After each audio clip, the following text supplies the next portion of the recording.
Ya la semana pasada comentábamos el informe del Banco Mundial, un informe que señalaba varios puntos de alerta y también proyecciones poco auspiciosas para la economía mundial. Esta semana, y también estábamos muy expectantes, el Fondo Monetario Internacional nos da nuevas luces de lo que será este año y también lo que pasará con las economías que están más complicadas, pero también con el resto de las economías que por supuesto dependen unas de otras. Para analizar este nuevo informe, conversaremos con el editor de la sección internacional de Diario Financiero, Renato García. Renato, muchas gracias. Hola, Nicolás. Bueno, ¿de qué se trata este nuevo informe que no nos tiene noticias muy auspiciosas, de hecho?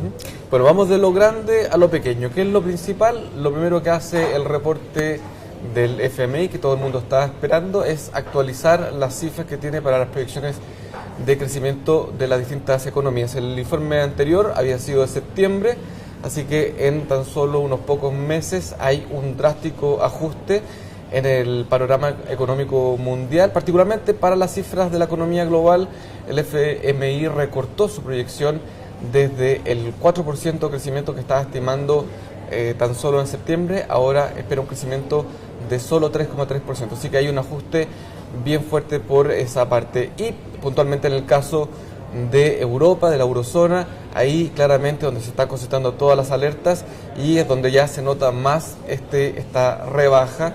Pasó el FMI desde una perspectiva de crecimiento de 1,1%, ahora eso se ha sincerado y ya claramente está esperando una contracción de la economía para este año de una contracción de 0,5% del PIB, es decir, que ya está viendo a la eurozona en una recesión moderada. Hay varias razones por las cuales están haciendo este ajuste, hay varios caminos por los cuales se está desacelerando la economía global y también es otro de los aspectos que aborda el reporte. Vamos viendo esas razones porque también lo que tú decías, el tema de la recesión ya suena con fuerza. De hecho, el mismo Fondo Monetario Internacional habla, por ejemplo, de España con una recesión que podría durar 2 años. ¿Qué razones son las que están esbozando finalmente el Fondo Monetario Internacional para hacer este diagnóstico? Hay 3 caminos por los cuales la economía mundial y las distintas regiones económicas se están desacelerando. En primer lugar, tiene que ver con el ajuste fiscal. La mayoría de los gobiernos están haciendo una consolidación fiscal bastante fuerte para volver a niveles que le den confianza a los inversionistas y eso por supuesto requiere un menor gasto, un mayor ahorro y eso se traduce en un crecimiento más lento. En segundo lugar, las necesidades de capitalización de la banca, lo que significa que los bancos están sacando dinero de la economía real y eso por supuesto tiene un impacto sobre el consumo, sobre la inversión y eso a su vez también frena el crecimiento. Y los mayores rendimientos soberanos. Los gobiernos tienen necesidades de financiamiento y este no es el mejor ambiente para salir a recaudar dinero, lo que significa que los inversionistas que están dispuestos a prestarle dinero a los distintos gobiernos lo hacen con la condición de que piden retornos más altos, por lo tanto el costo de financiamiento para la deuda soberana, la deuda de los gobiernos ha aumentado y eso repercute sobre todo en las cuentas fiscales. Así que son esas 3 vías sobre todo las que están impactando las perspectivas de crecimiento mundial. 3 vías, Renato, que también, por supuesto, el Fondo Monetario Internacional considera una serie de recomendaciones. Sería bueno justamente ver qué es lo que está recomendando el Fondo Monetario Internacional para estos 3 puntos en específico. Efectivamente, para cada uno de estos 3 factores, el FMI da su receta. En el caso de las necesidades de capitalización de la banca, el fondo recomienda la creación de alguna entidad o asignarle a alguno de los entes que ya existen la responsabilidad de vigilar que esta capitalización sea hecha de una manera ordenada, que los bancos quizás no se apresuren demasiado a liquidar activos a dar por cerrada algunas fuentes de financiamiento, que hagan este proceso de una manera más ordenada para evitar que haya un ajuste muy duro. En el caso de los gobiernos, una situación similar, pero ya extendida, digamos, a las cuentas fiscales.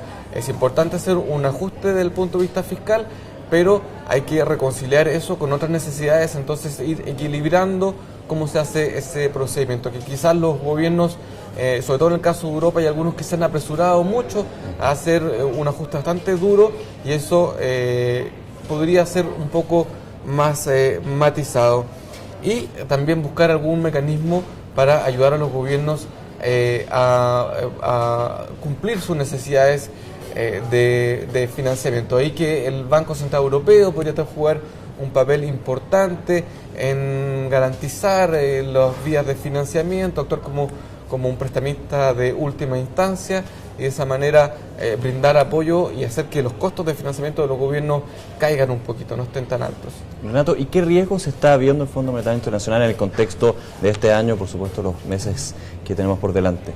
Bueno, eso ya es lo más específico del reporte y quizás lo más interesante, porque si bien ve las perspectivas de una recesión suave en el caso de Europa, este escenario contiene riesgos a la baja y el principal riesgo es que si es que esta crisis de deuda soberana que se está dando en Europa siguiera profundizándose, se saliera de control, pudiéramos ver, por ejemplo, que algunos de los países que forman parte de la Unión Monetaria decidiera abandonar el euro, ya esto de frentón pasaría a convertirse en una recesión global, impactando por lo pronto a Estados Unidos, la principal economía del mundo, que tiene dos vías de contagio con lo que está pasando en Europa. En primer lugar, los bancos estadounidenses tienen activos invertidos en la región y en la medida que ese panorama se deteriore aún más, entonces tendrían que amortizar en sus cuentas cuánto dejan de valer esos bonos, cuánto dejan de valer esos activos. Y en segundo lugar, en Estados Unidos hay una operación considerable de bancos europeos y en la medida que estos bancos necesitan incrementar su nivel de capitalización, eso podría significar una ola de liquidación de activos que podría tener un impacto sobre la economía estadounidense. Esto también es importante porque Estados Unidos ha tenido mejores datos, mejores cifras. De hecho, se muestra una recuperación, como dice, lenta, pero que finalmente se recupera. Así que claramente el efecto europeo se podría sentir y este riesgo claramente está ya especificado por el Fondo Monetario Internacional. De hecho, ese fue uno de los elementos interesantes del reporte del fondo, que uno de los pocos regiones donde mantuvo sus perspectivas, no las recortó, fue en el caso de Estados Unidos, donde sigue hoy día proyectando un crecimiento de 1,8%, que es lo mismo que había proyectado en su informe anterior. Perfecto. Renato, muchas gracias. Estaremos atentos, por supuesto, a los nuevos diagnósticos y también lo que vaya sucediendo en el día a día en los mercados y la economía. Muchas gracias por tu análisis. Y ustedes, nos encontramos en un nuevo análisis de DF TV.